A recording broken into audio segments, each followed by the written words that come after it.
3. Well, hello. This is Lisa on the West Coast, and who's with me? You have Sharon D. I'm trying to get me up here. What did I do? There you are. Sharon Davis on the West Coast. And we're popping on. Why are we popping on today, Lisa? Well, first of all, together we are Coast to Coast Beauty. Beauty. And today we're popping on. This is just a quick pop up to give a few extra tips for our 2018 Vision Board experience. Talk about what we're doing with our own vision board experience and give a few tips that might help you to move yours along also. So oh my goodness, I was in bed last night with my book. I didn't bring it over here. I left my book at my desk. But I have this book where I am, what Sharon said last week, that your vision might be 8 or 10 pages long. Well, mine is definitely several pages long. I was looking at it and I was thinking, okay, if I had to impart just a couple of little tidbits of wisdom, what would it be? So one of the things was a lesson that I learned years ago when, not the first year that I did my vision board. I've already confessed, I didn't know what I was doing back then. It was like a hit or miss. I did it because it was the way to go. The moral majority. And you know how when everybody in the room is going to the left, you tend to go to the left too. So that's why I did my mentality. pack mentality. Yes.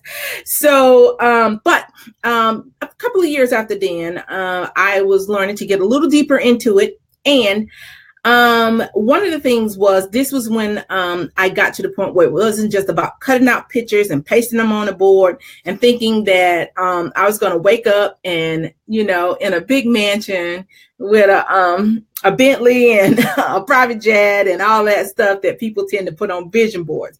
But this was an actual vision board. I wouldn't say a party. It was an experience. It was a workshop that invited us to actually put some thought and energy and effort into what our vision was.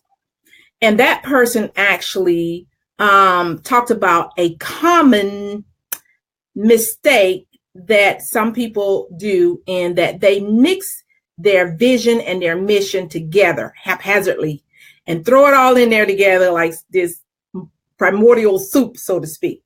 And you have to be clear on the fact that those are two different things. So there is a vision statement and a mission statement. So my tip is, be very clear on what those two are. The vision statement is that thing that's in your heart, that's out there in the universe, that you see yourself having or being or becoming in the future. Okay, that's the thing that's coming from your heart. That is the thing that gives you the energy to do the things that you're going to put in your mission statement. So your vision statement is that big thing out there, that big feeling that you see yourself enjoying in the future. And your mission statement is the vehicle that you are going to drive to get to that location, to get to that destination. So your mission statement would include your day-to-day operation. That's where doing the work comes in. Your day-to-day operation. What are the things that you're going to do? Who are the people that you're going to connect with? Who are the people that you're going to help? And so get very clear on the big picture is the vision, and the day-to-day steps and the day-to-day operation is the mission. And once you've got those things clear, then it helps you to make a more powerful vision board experience. That's great, Lisa. That's really a good tip. I wanted to talk a little bit about what I said in terms of the feeling behind it. And what happens is this, is you need to, why I am a proponent of using your own pictures, and at least in this part of the process, is because you're going to have something tied to that picture. which is your feelings and your emotions. That's going to be there to just pull on you. I mean, I have done vision board experiences with people in which they're little categories, and pulling in pictures that mean something to them.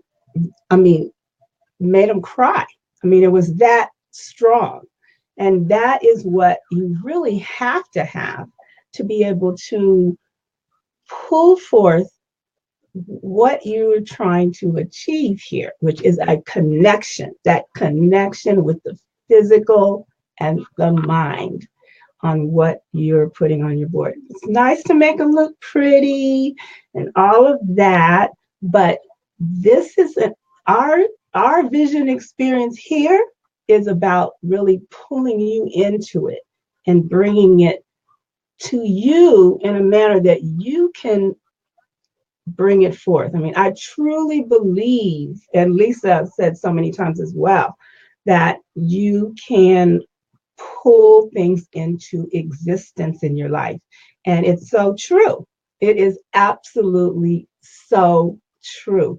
I'm seeing that in my own life just this week. Some major things have changed that just has, knocked us for a loop, because we had prayed on these things, and we had and put them out in the universe for so long, and when they happen, it's like, oh no. So hold Yeah. on, hold on and get ready for the ride. But you have to know that when you're speaking these goals and these feelings out, that when they come back, you have to have room for them. Like Lisa says all the time, make room for the new year, make room for your new dreams, make room for your vision in your life.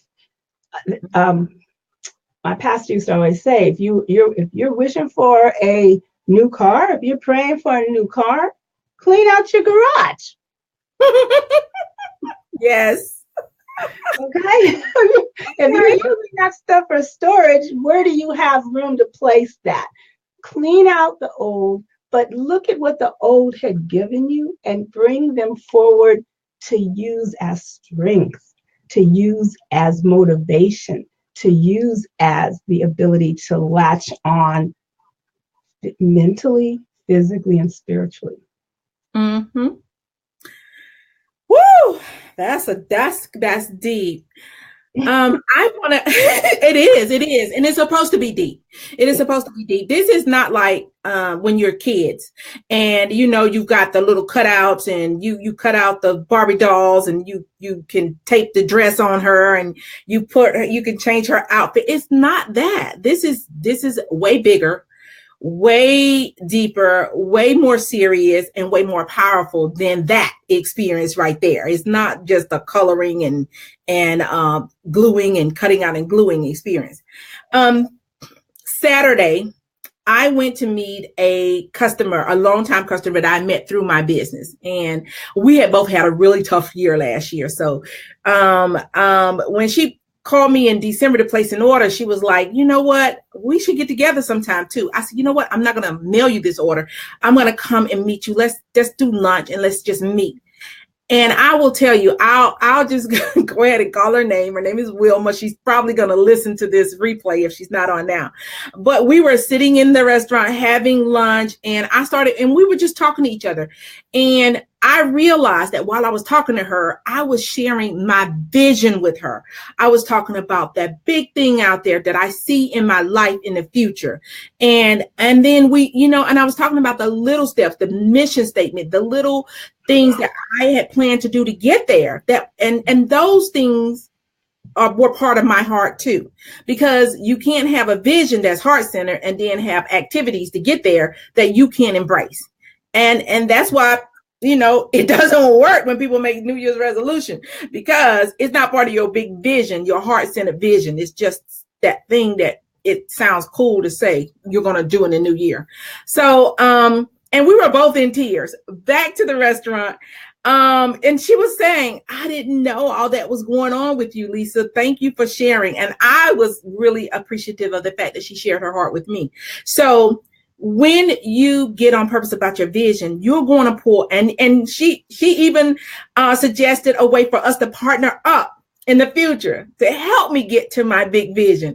So when you get really clear on your heart-centered vision, you will start pulling in.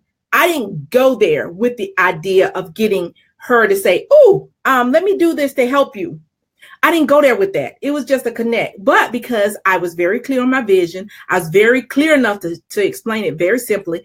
And then you will start pulling people, places, and things that can help you. But you have to do the work now. Now, once she said she was willing to partner with me, I can't just say, okay, let me see what the universe is going to do with her. That's up to me to get with her. Okay. Right. So. Yeah. And that brings up another part, is that you need to share your vision with those people who are your significant people in your life, like your husband, your mate. They need to know what it is you're wishing for, you're praying for, you're putting out there, that you are speaking into your life. Because guess what? They're going to be part of that ride. Good or bad, they're going to be part of that ride. I know a lot of people say, I'll just see what happens. I'll just go with the flow. And those people I like to get away from. Because they can easily drag you into that space. But it's not about, what's happening, what's just going to happen. Let's let it happen. No, you have some control, but you have to also involve the people who are going to be part of that vision, and let them know, and ask them to be on board. They may not have to always be totally in the trenches with you, but they need to know what is coming forth, what this action is going to bring into their lives as well. Okay, so I have a couple of more things that I really want to share, but I think that there has been enough for right now. We just wanted to give a couple of tips. I wanted to really talk about what courage has to do with this whole process. Mm-hmm. Courage. But we're going to save that for Wednesday. We're going to come in for another quick 15 minutes on Wednesday. I'm going to really, really talk about courage and what role it plays in your vision and in your vision experience, your vision board experience. Okay. All right. So I know Sharon's going to have a couple of tips too, but that's one of mine. Yeah. So to sum it up, what we're saying is, getting clear on that vision, pulling in the things, pictures, graphics, whatever, that's going to bring that to you in a heartfelt way, and sharing it with people. And that's what you're doing this week, is you're focusing on putting those things in place. What is your vision statement? What are the categories that you're working on, and how they each fit into that vision that you have of yourself? Yes. And for yourself. So, Lisa. So that was a quick 15 minutes. It was fun. I know it was fun for me. So I see we have about 10 or so people on, and I know we're going to get a lot more on the replay. We always get way more people on the replay. So be so kind as to drop us a comment or an emoji or a hello or a hi or a hashtag replay, so that we will know that you came by and we can acknowledge you. And it will be our pleasure to acknowledge you. We really appreciate you. All right. And that's my final words. Sharon, do you have any final words? No, I think we're going to go ahead and kiss them out now. Hey, y'all get kisses every week. Every week. Bye-bye. Have a great week.